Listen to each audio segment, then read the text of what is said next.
Book soul academy में आपका पुनः स्वागत है। आइए हम रूस की क्रांति के बारे में पढ़ रहे थे और मैंने पिछले 2 लेक्चर में यह बताने का प्रयास किया कि जो सामाजिक परिवर्तन फ्रांस की क्रांति के बाद जो सामाजिक परिवर्तन का युग आया, जो सामाजिक ढांचा बना, उसके बारे में मैंने आपसे डिस्कस किया था। और उसके बाद जो यूरोप में विचारधाराएं आईं, अर्थात कंजर्वेटिव्स, लिबरल्स, रेडिकल्स, इनके बारे में मैंने आपसे डिस्कस किया कि लिबरल्स के क्या विचार थे, कंजर्वेटिव के क्या विचार थे, रेडिकल्स के क्या विचार थे, इन पर मैंने बृहद रूप से डिस्कशन किया है। इसके बाद मैंने आपसे बातचीत की थी industrial society and social change, यानी औद्योगिक समाज और सामाजिक परिवर्तन। इसके बारे में भी मैंने आपसे डिस्कस किया था और औद्योगिक समाज का क्या परिदृश्य बना, इसके बारे में डिस्कस किया। मैंने आपको ये भी बताने का प्रयास किया कि 1815 के बाद, यानी वियना कांग्रेस के बाद क्या स्थिति निर्मित हुई, इसके बाद भी मैंने आपसे डिस्कस किया है। फिर मैंने ये डिस्कस किया कि यूरोप में समाजवाद कैसे आया, और सबसे पहले मैंने रॉबर्ट ओवन के बारे में डिस्कशन किया था। अंग्रेजी मैन्युफैक्चरर है और इसने कोऑपरेटिव कम्युनिटी की वकालत की थी और new harmony in Indiana USA में स्थापित भी किया था। फिर मैंने आपसे डिस्कस किया था लुइस ब्लांक के बारे में, और ये चाहता था कि सरकार पूंजीवादी उद्यमों की जगह सामूहिक उद्यमों को बढ़ावा दे। इसके बारे में डिस्कस किया और ये भी बताया था आपको कि कार्ल मार्क्स समाजवादी विचारधारा को कैसे आगे बढ़ाता है। शामवाद का उसका क्या कॉन्सेप्ट था, क्या था शामवाद, इसके बारे में डिस्कशन किया था। फिर सपोर्ट फॉर सोशलिज्म पर मैंने डिस्कशन किया, विस्तृत रूप से बताने का प्रयास किया कि समाजवाद के लिए कैसे समर्थन मिल रहा है। आइए अब हम आगे बढ़ते हैं और हम बातचीत करेंगे सोशलिज्म इन रशिया, यानी समाजवादी विचारधारा आगे बढ़ रही है। और आइए देखें कि रूस में सोशलिज्म की विचारधारा कैसे पनप रही है, विकसित हो रही है। All political parties were illegal in Russia before 1914, यानी 1914 के पहले रूस में सभी राजनीतिक दल अवैध थे, यानी राजनीतिक दल अदृश्य रूप से भले दिखे, दृश्य रूप में नहीं दिख सकते थे। The Russian social democratic workers party was founded in 1898। 1898 में Russian social democratic workers party की स्थापना हो चुकी थी और इसकी स्थापना करने वाले समाजवादी ही थे, who respected मार्क्स आइडियाज। और Russian social democratic workers Karl Marx के विचारों से प्रभावित थे। कार्ल मार्क्स के क्या विचार थे, मैंने इसके बारे में काफी विस्तृत रूप से प्रकाश डाला है। However, because of government policing, it had to operate as an illegal organization। लेकिन जो इनकी गतिविधियां थी, इनको इलीगल माना जा रहा था। Socialists were active in the countryside through the late 19th century। यानी 19वीं शताब्दी के उत्तरार्ध में समाजवादियों ने अपना फैलाव देहातों की ओर किया। यानी समाजवादी अब देहातों की ओर चले गए और उन्होंने 19वीं शताब्दी के उत्तरार्ध में समाजवादी विचारधारा का प्रचार प्रसार शुरू किया। They form the socialist revolutionary party इन 1900 और उन लोगों ने समाजवादी क्रांतिकारी दल का भी गठन कर लिया। और ये घटना है 1900 ईस्वी की, यानी 1900 ये पार्टी बनी 1898 में। समाजवादियों ने अपनी कर्मभूमि देहातों को चुना क्योंकि आ, शहरों में अभी राजा उनको मान्य नहीं कर रहा था, इलीगल मान रहा था। और 1900 में उन लोगों ने सोशलिस्ट रिवोल्यूशनरी पार्टी का गठन कर लिया। The party was divided over the strategy of organisation, यानी सांगठनिक रणनीति के सवाल पर पार्टी में गहरे मतभेद थे। यानी पार्टी के कार्यकर्ताओं में काफी मतभेद था संगठन के मामले को लेकर के कि किस तरह का संगठन बने और उनके क्या सिद्धांत हो, इसके बारे में गहरे मतभेद थे। आइए हम देखें कैसे गहरे मतभेद थे। Lenin, who led the Bolshevik group, एक ग्रुप बोल्शेविक था और दूसरा मेंशेविक। लेनिन जो था बोल्शेविक ग्रुप का नेता था। पार्टी शुड बी डिसिप्लिन्ड, यानी लेनिन के नेतृत्व में जो बोल्शेविक ग्रुप था वो ये चाह रहा था कि पार्टी में अनुशासन रहे और इतना ही नहीं, उनके सदस्यों पर उनका नियंत्रण भी रहे और क्वालिटी अच्छी रहे, गुणवत्ता रहे, यानी जो मेंबर हो उनकी गुणवत्ता अच्छी रहे और जो भी मेंबर बने उन पर नियंत्रण हो और वो पूर्ण रूप से अनुशासित हो। ये बोल्शेविक दल वाले इस तरह की बातों को प्रचारित कर रहे थे या इस तरह के लोगों को मेंबर बना रहे थे, अपने दल में शामिल कर रहे थे। लेकिन बोल्शेविक के अलावा जो एक मेंशेविक दल था उसकी विचारधारा अलग थी। Menshevik thought the party should be open to all. जिस तरह से जर्मनी में सोशलिस्ट पार्टी बनी थी और जर्मनी में समाजवादी पार्टी के सदस्य सभी बन सकते थे, तो मेंशेविक भी यही चाहते थे कि सभी इस पार्टी के मेंबर बन सकते हैं। यानी बोल्शेविक और मेंशेविक इन दोनों की विचारधारा में अंतर था। जो जिसका बोल्शेविक जिसका नेतृत्व लेनिन कर रहा था, ज्यादा अनुशासन पसंद कर रहा था और ये चाह रहा था कि जो भी मेंबर बने उनमें गुणवत्ता हो। आइए देखें किस तरह से सोशलिज्म अब रूस में अपने पैर फैला रहा है। आइए देखें और उसका क्या परिणाम निकल रहा है। ए टर्बुलेंट टाइम, द 1905 रिवॉल्यूशन, ये उथल पुथल का समय है और इसी बीच 1905 की क्रांति हो जाती है। आइए हम 1905 की क्रांति की चर्चा करें।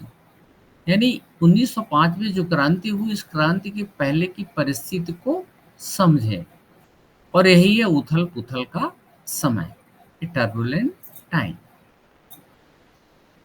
हम पॉलिटिकल सिनेरियो को समझें और सोशल सिनेरियो को समझें। यानी 1905 की क्रांति के पहले रूस का राजनीतिक परिदृश्य क्या था और सामाजिक परिदृश्य क्या था। आइए हम इसको ठीक से समझने का प्रयास करें। रसा वाच एंड ऑटोक्रेसी, रूस में अभी भी निरंकुश राजतंत्र था, यानी राजा का ही चल रहा था, राजा पर किसी तरह का अंकुश नहीं था और वह मन अपने हिसाब से काम को कर रहा था। Unlike other European rulers, even at the beginning of the 20th century, the Tsar was not subject to parliament. कहने का मतलब अन्य यूरोपीय शासकों के विपरीत 20वीं सदी के शुरुआत में भी जार राष्ट्रीय संसद के अधीन नहीं था। यानी कई यूरोपीय राष्ट्रों में, फ्रांस के बारे में मैंने आपको विस्तृत रूप से बताया है कि किस तरह से फ्रांस में रिपब्लिक आ गया। यूरोप में अभी भी वह जो वहाँ का शासक जार था, जार अभी भी निरंकुश था और उस पर राष्ट्रीय संसद का कोई प्रभाव नहीं था। यानी अब यूरोप के देश जो थे और उनके जो राजा थे, वो राष्ट्रीय संसद की राय को मान रहे थे, उनकी बात को मान रहे थे, जो संसद उन्हें सलाह देती थी। लेकिन रूस की स्थिति विपरीत थी, जबकि 20वीं सदी आ चुकी थी और रूस का शासक एकदम पूर्ण रूप से निरंकुश था। यानी आप तुलना करके देखें कि यूरोप के अन्य देशों में और रूस में विपरीत स्थिति दिख रही है। यहाँ ज़्यादा निरंकुशता है, राजा किसी की बात को मानने के लिए तैयार नहीं है। अब आगे बढ़ते हैं। यहाँ एक शब्द आएगा जदीदी या जदिस्ट। ये कौन थे? Muslim dominated areas. ये कौन से एरिया थे? मुस्लिम डोमिनेटेड एरिया, जहाँ मुस्लिम बहुल के लोग रह रहे थे। Who wanted modernized Islam to lead their societies। ये लोग ये चाहते थे कि उनके अंदर भी मॉडर्नाइजेशन आए और उनकी जो समाज, उनका जो समाज है, वो इस मॉडर्नाइजेशन को आगे ले जाए। ये रहा जदीदियों का हाल। The year 1904 was a particularly bad one for Russian workers। 1904 में जो रूस में उद्योग धंधों में काम कर रहे थे वर्कर्स, उनकी बहुत ही खराब स्थिति हो गई। ये 1904, यानी 1905 की क्रांति के पहले वर्कर्स की स्थिति को देखें, बहुत ही खराब है, बैड है। Prices of essential goods rose so quickly that real wages declined by 20%। कीमतें, आवश्यक वस्तुओं की कीमतें बड़ी तेजी के साथ बढ़ गई थी और ऐसी स्थिति में रियल वेजेस डिक्लाइंड बाई 20%, और जो उनको वास्तविक मजदूरी मिल रही थी डिक्लाइंड बाई 20%, 20% और गिर गई। कहने का मतलब ये है कि महंगाई इतनी ज़्यादा आ गई कि वास्तव में जो उनको मजदूरी मिल रही थी, उस मजदूरी से जो वस्तुएं वो खरीद रहे थे, तो ऐसा लग रहा था कि 20% जो है उनका और चला जा रहा है। यानी वस्तुएं बहुत महंगी हो गई हैं। Over the next few days, over 110,000 workers in St. Petersburg went on strike।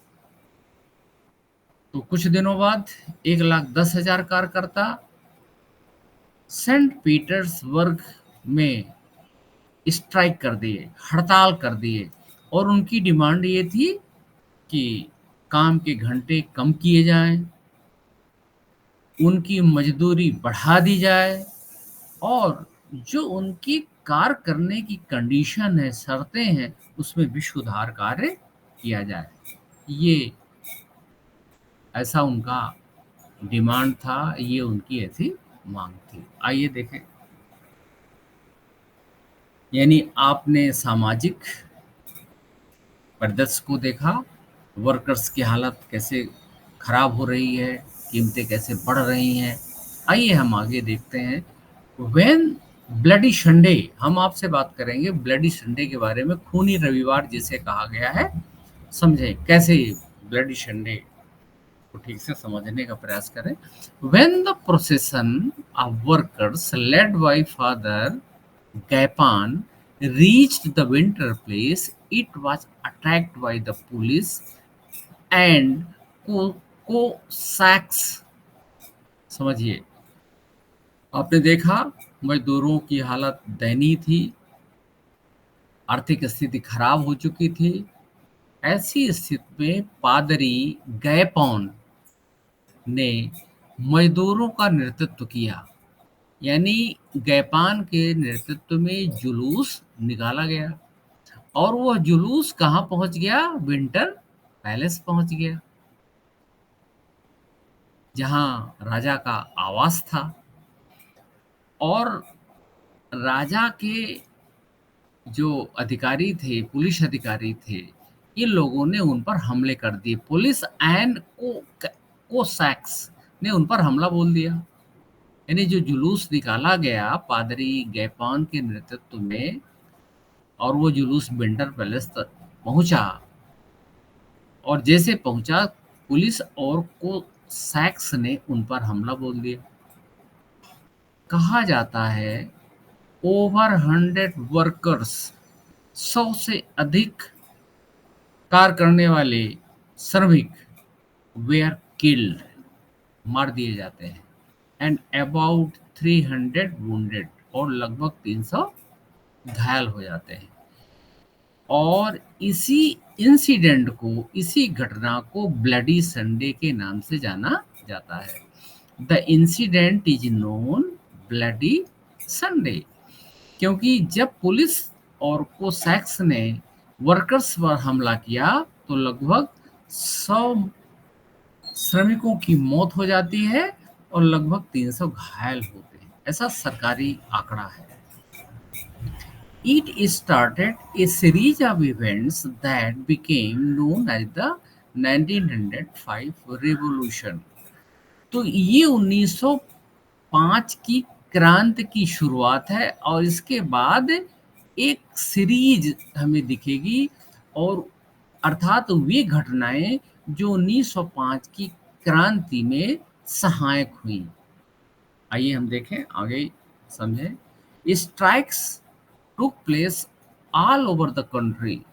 अभी जो हड़ताल थी, यानी जो ब्लडी संडे की घटना हुई, उसका प्रभाव यह हुआ कि strikes took place all over the country, समस्त रूस में हड़तालें होने लगी। During the 1905 revolution, jar allowed the creation of an elected consultative parliament or Duma।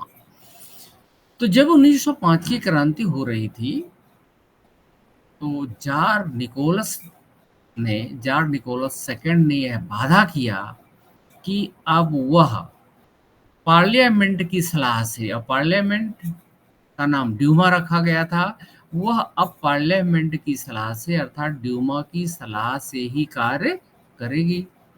अर्थात उसने वादा किया कि अब वह निरंकुश नहीं होगा और ड्यूमा जैसा सलाह देगी, पार्लियामेंट जैसा सलाह देगी, उसकी सलाह के अनुरूप वो कार्य करेगा। ऐसा जार निकोलस सेकंड ने वादा किया रूस की जनता को, जब वो 1905 में जगह जगह हड़तालें आरंभ हो गई। तो उसे ऐसा लगा कि अब आउट ऑफ कंट्रोल है। ऐसी स्थिति में उसने यह अपनी बात जनता के सामने रखी और ड्यूमा के गठन की बात कही। लेकिन शुरू में तो ठीक है, उसने ड्यूमा का तो गठन किया, लेकिन ड्यूमा का राजा से नहीं पटा, क्योंकि ड्यूमा की बात को राजा नहीं मान रहा था। ऐसी स्थिति में 75 दिन के भीतर ही उसे स्थगित कर दिया ड्यूमा को। फिर से पुनर्निर्वाचित ड्यूमा आई। राजा ने वादा किया कि ठीक है, हम ड्यूमा की सलाह को मानेंगे, लेकिन फिर राजा का, यानी निकोलस सेकंड का, जार निकोलस सेकंड का ड्यूमा से नहीं पटा और 3 महीने के अंदर जार निकोलस सेकंड ने दूसरी ड्यूमा को भी स्थगित कर दिया। इसके बारे में मैंने आपको पहले बताया था, इसका जिक्र किया था। वह किसी तरह की जवाबदेही या अपनी सत्ता पर किसी तरह का अंकुश नहीं चाहता था। यानी जार निकोलस नहीं चाह रहा था कि कोई संस्था उस पर नियंत्रण स्थापित करे। उसने मतदान कानूनों में भी फेल बदर करके उन्होंने पूरे सिस्टम को ही बदल दिया और उसने यह प्रयास किया कि जो तीसरी ड्यूमा आए तो ऐसे प्रतिनिधि उसमें आए जो रूढ़वादी विचारधारा के हों। मैंने अभी आपको बताया था कि उस समय जो 3 विचारधाराएं थी, लिबरल्स, रेडिकल्स और कंजर्वेटिव। तो लिबरल्स और कुल मिला के रूढ़वादी जो किसी तरह से जल्दी प्रगति के पक्ष में नहीं थे, ज्यादा परिवर्तन नहीं चाह रहे थे, ऐसी स्थिति में उसने रूढ़वादी नेताओं को तीसरी ड्यूमा में निर्वाचित करवाने का प्रयास किया। यानी रूढ़वादी ही ड्यूमा में लगभग आ गए और जो रेडिकल्स थे, जो लिबरल्स थे, उनको तृतीय ड्यूमा में नहीं रखा गया। अर्थात उदारवादियों और क्रांतिकारियों को ड्यूमा से बाहर रखा गया। अब देखिए, जार निकोलस का यहाँ कदम उचित नहीं लग रहा है। अर्थात वह 1905 की क्रांति से सीख नहीं ले रहा है और अब वह 1905 की क्रांति के पहले की स्थिति को फिर से लाना चाह रहा है और वह किसी तरह के दबाव में नहीं आना चाह रहा है और अपने ढंग से शासन को चलाना चाह रहा है। आइए आगे की गतिविधि को देखें। The First World War and the Russian Empire. आप जानते हैं कि 1914 में प्रथम विश्व युद्ध हुआ, शुरू हो गया और प्रथम विश्व युद्ध 1918 तक चला, ये आपको पता है। आपको ये भी मालूम है कि जो प्रथम विश्व युद्ध हुआ उसमें 2 खेमे थे। एक खेमा जर्मनी, ऑस्ट्रिया और टर्की का था, जिसे सेंट्रल पावर्स कहा गया। दूसरे खेमे में रूस, ब्रिटेन और फ्रांस थे। हालांकि बाद में 1915 में इटली और रोमानिया भी शामिल हो गए थे। Each country had a global empire and war was fought outside Europe as well as Europe. Europe के बाहर भी लड़ा गया और यूरोप के अंदर भी लड़ा गया। तो 2 खेमों के बीच लड़ाई चालू हो गई। एक तरफ जर्मनी, ऑस्ट्रिया और टर्की थे, दूसरी तरफ रूस, ब्रिटेन, फ्रांस थे। बाद में उनमें इटली और रोमानिया भी शामिल हो गए थे। युद्ध व्यापक था और 4 वर्ष से भी ज्यादा अवधि तक वो चला। तो जब जार ने प्रथम विश्व युद्ध में सहभागिता की, यानी प्रथम विश्व युद्ध में भाग लिया, तो जनता ने जार का समर्थन किया। लेकिन आगे चलकर जार ने ड्यूमा में मौजूद मुख्य पार्टियों से सलाह लेना छोड़ दिया।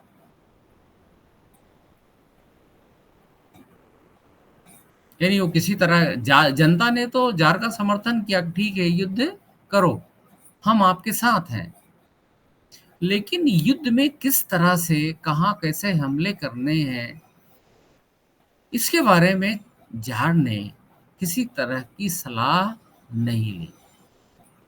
ऐसी स्थिति में जार के प्रति जन समर्थन कम होने लगा।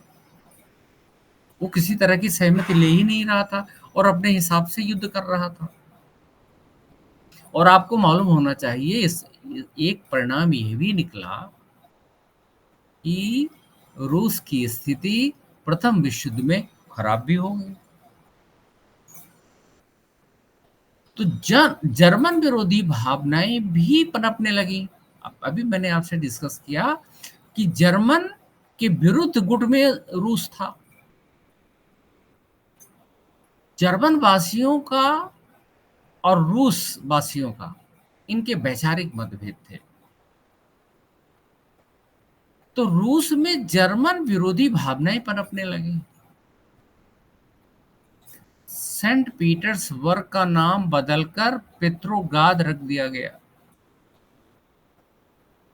क्यों रख दिया गया? क्योंकि सेंट पीटर्सबर्ग जर्मन नाम था। इतनी इनको नफरत थी, घृणा थी। ऐसी स्थिति में अब आप देखें कि किस तरह से युद्ध की स्थिति और विकट होती चली जा रही है। आइए और हम देखें रूस की तस्वीर को, जो अंदर ही अंदर वह बढ़ रही थी, फैल रही थी और जनता उसके विरुद्ध आक्रोशित हो रही थी। द जरीना अलेक्जेंडर,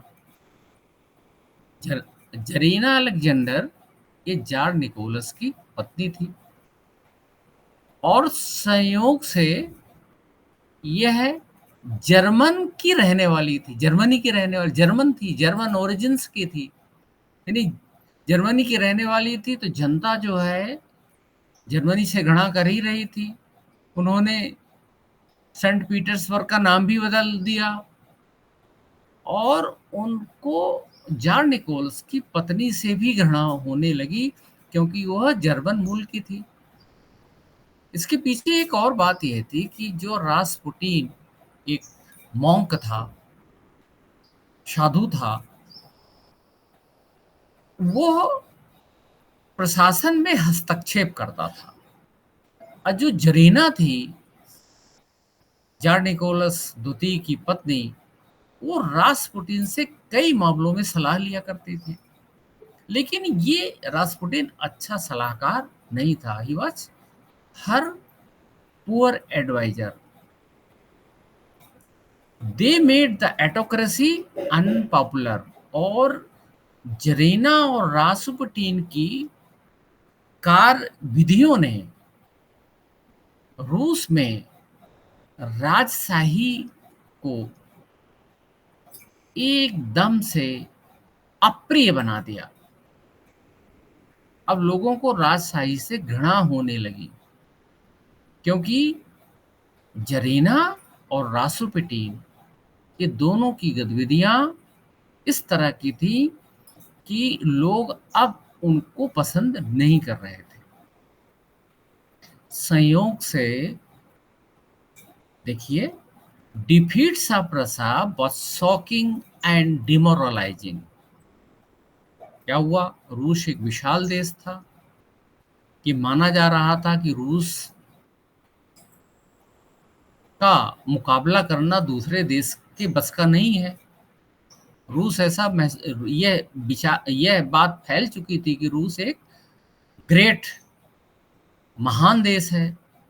लेकिन अब ये खबरें मिलने लगी कि रूस प्रथम विश्व युद्ध में हार रहा है।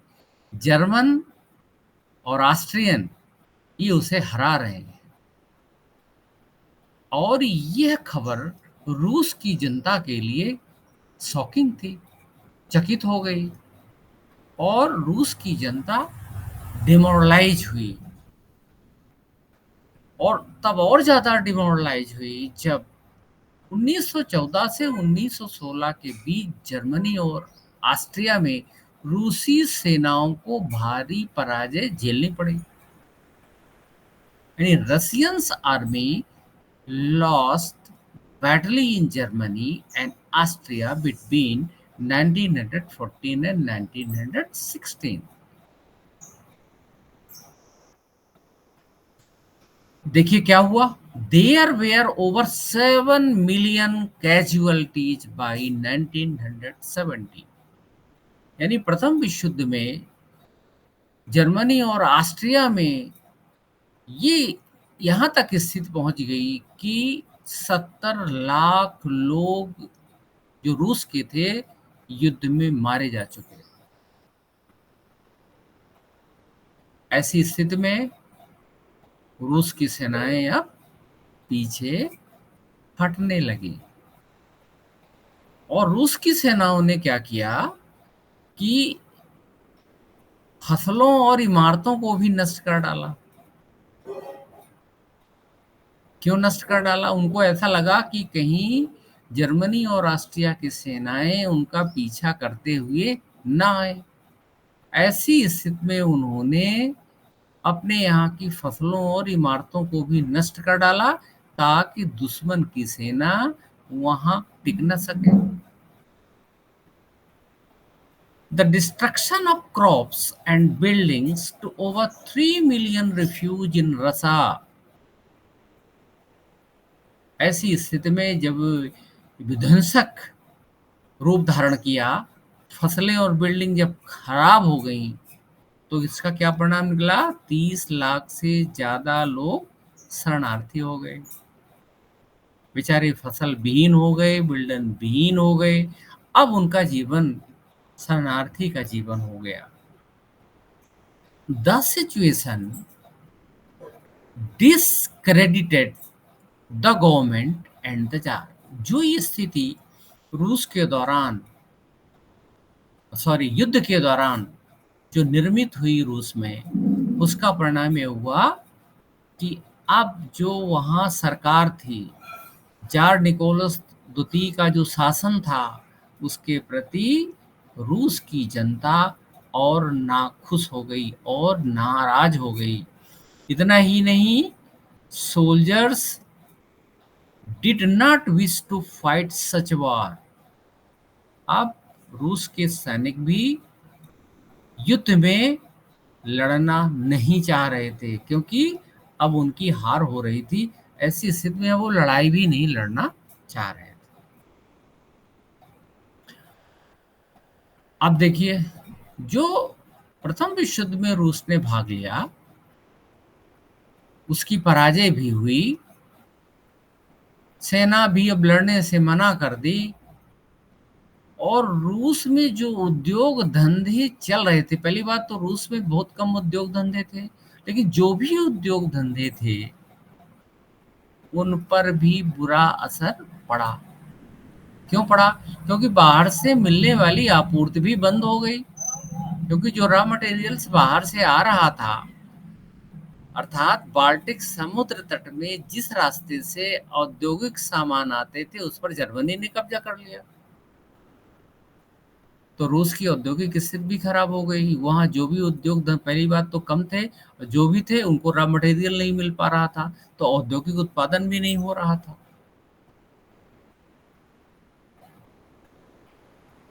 अच्छी सेहत वाले पुरुषों को युद्ध में झोंक दिया गया। यानी जो हेल्दी पुरुष थे, उन्होंने प्रथम विश्व युद्ध में भाग लिया और मैंने आपको बताया कि बहुत सारे लोग मारे गए। अब स्थिति क्या हुई कि देश में काम करने वालों की कमी होने लगी। जरूरी सामान बनाने वाले वर्कशॉप भी ठप हो गए, मैन पावर घट गया। ज्यादातर अनाज सैनिकों का पेट भरने के लिए मोर्चे पर भेजे जाने लगा। युद्ध हो रहा था, तो रूस में जो भी सामग्री थी, तो ये कहा गया कि पहले सैनिकों को जो वहां मोर्चे पर लड़ रहे हैं उनको सामग्री भेजी जाए।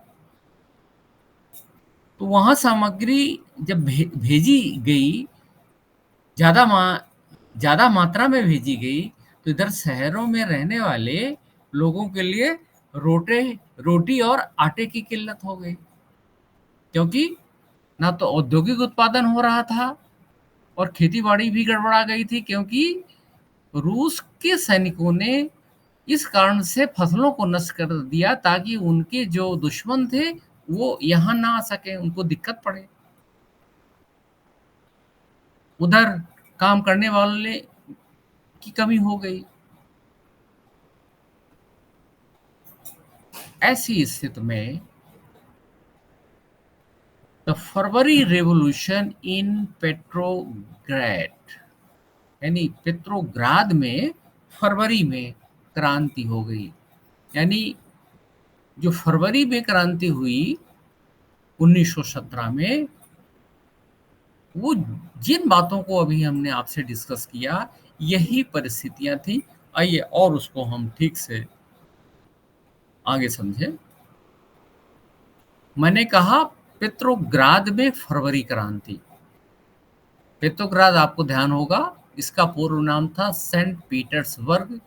चूंकि सेंट पीटर्सबर्ग जर्मन शब्द था, ऐसी स्थिति में सेंट पीटर्सबर्ग का नाम बदलकर पेट्रोग्राद रख दिया गया। आइए, कैपिटल थी रूस की पेट्रोग्राद। अब समझे इसको, पेट्रोग्राद को समझें, वहां की भूगोल को समझें। In winter of 1917, condition in the capital Petrograd were grim, बहुत ही खराब हो गई। पेट्रोग्रेड रूस की राजधानी थी और उसकी स्थिति बहुत ही खराब हो गई। और किस तरह से विभेद वहां दिख रहा है, इसको समझें। पेट्रोग्रेड शहर है और पेट्रोग्रेड शहर नेवा नदी की तट पर बसा हुआ है। Left bank and right bank, यानी जो नेवा नदी का किनारा है, तो बाएं तरफ और दाएं तरफ दो हिस्से हैं, इनको समझें। कौन बाएं तरफ रह रहा है और कौन दाएं तरफ में रह रहा है। बाएं तरफ रहने वाले फैशनेबल एरियाज वाले थे, यानी संपन्न लोग वहां रह रहे थे।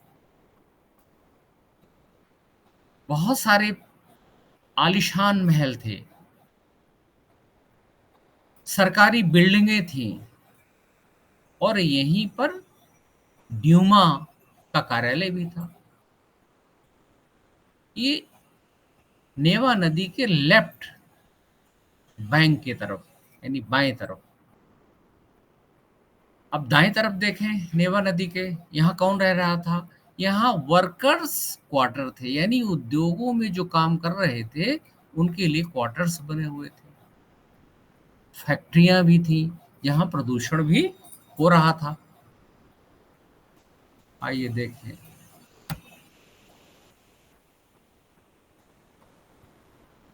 in February 1917, food storage were deeply felt in workers quarter।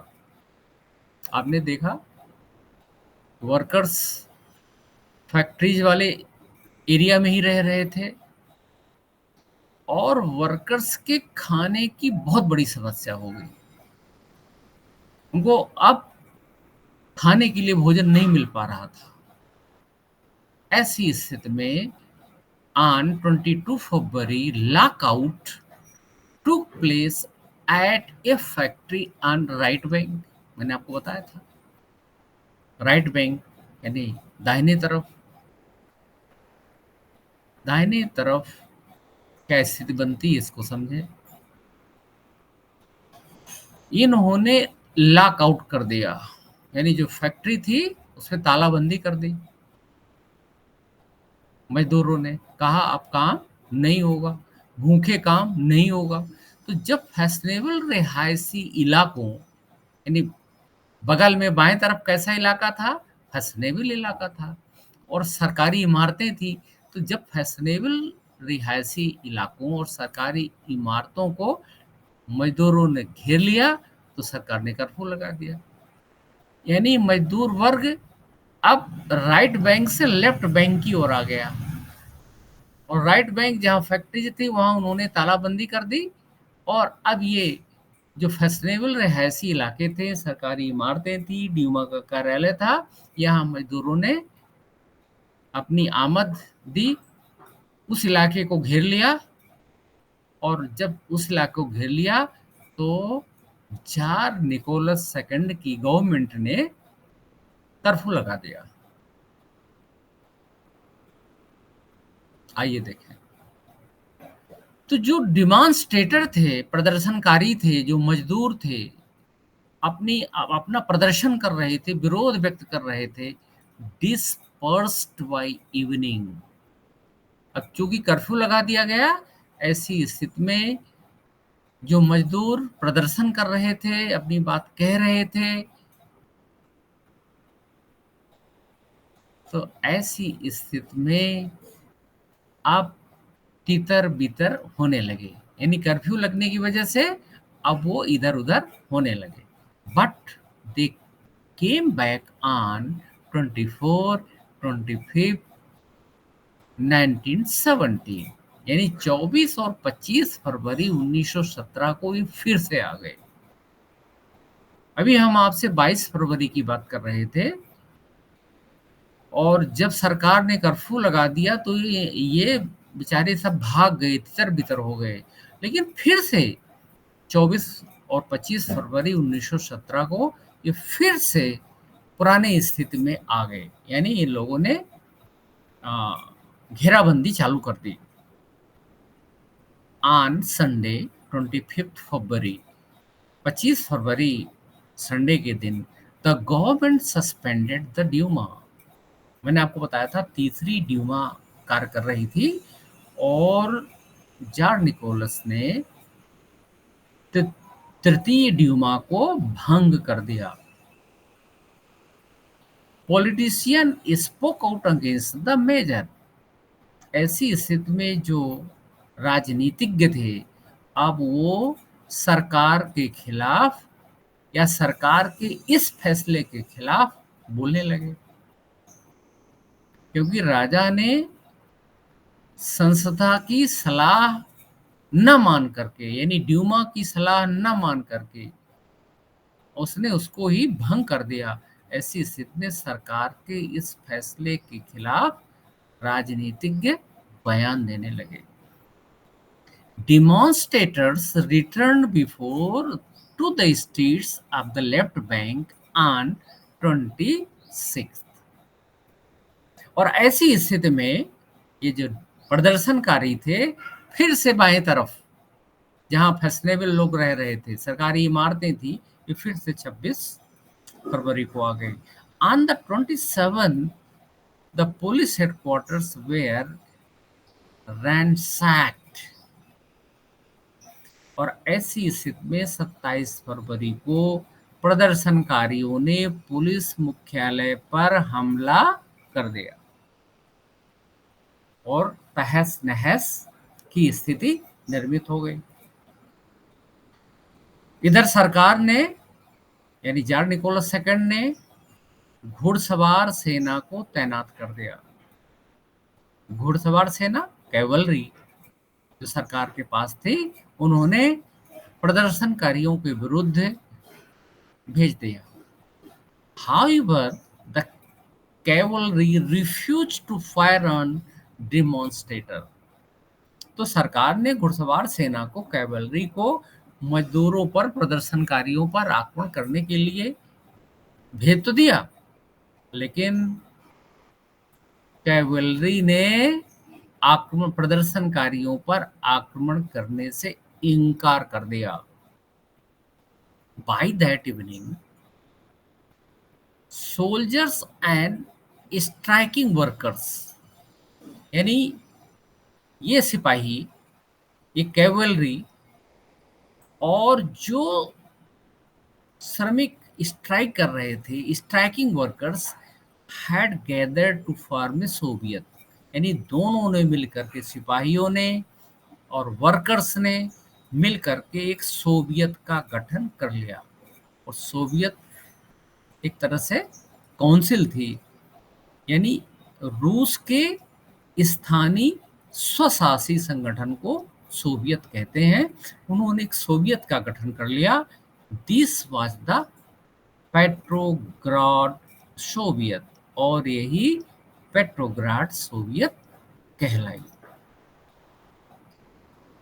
The very next day a delegation went to see the jar.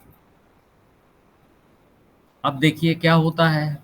इन्होंने, यानी जो कैवलरी वाले थे, सोल्जर्स और स्ट्राइकिंग वर्कर्स, ये लोग जो है, इनका एक प्रतिनिधि जार के पास पहुंचा।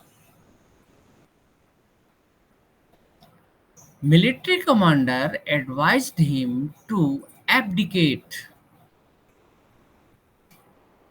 तो जो राजा का मिलिट्री कमांडर था, जार निकोलस सेकंड का मिलिट्री कमांडर था, उसने राजा को सलाह दिया कि अब आप गद्दी छोड़ दीजिए, क्योंकि उसको ऐसा लगा कि अब जनता बहुत आक्रोश में है और सोवियत का गठन इन्होंने कर लिया है।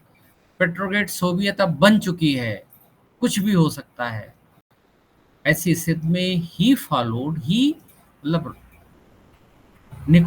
Nicholas II, Tsar Nicholas II, followed their advice and abdicated on 2 मार्च 1970। ऐसी स्थिति में 2 मार्च 1917 को जार निकोलस ने अपने मिलिट्री कमांडर की बात को मान लिया और उसने राजगद्दी छोड़ दी। Soviet leaders and Duma leaders, मैंने आपको बताया था कि जो अभी सोवियत का गठन हो गया, जिसमें सोल्जर्स भी हैं, स्ट्राइकिंग वर्कर्स हैं, और ड्यूमा के जो नेता थे, जिस ड्यूमा को भंग किया गया था, उसके जो नेता थे, फॉर्म्ड ए प्रोविजनल गवर्नमेंट। इन लोगों ने एक अस्थाई सरकार बना लिया ताकि देश आगे चल सके। Petrograd had led the February Revolution that brought down the monarchy in February 1970। यानी फरवरी 1917 में राजशाही को गद्दी से हटाने वाली क्रांति का झंडा पेट्रोग्राद की जनता के हाथों में था। अब राजशाही यानी मोनार्की समाप्त हो गई और पेट्रोग्राद की जनता के हाथों में शक्ति आ गई। बस आज यहीं तक, आगे फिर हम आपसे बात करेंगे। Thanks for hearing.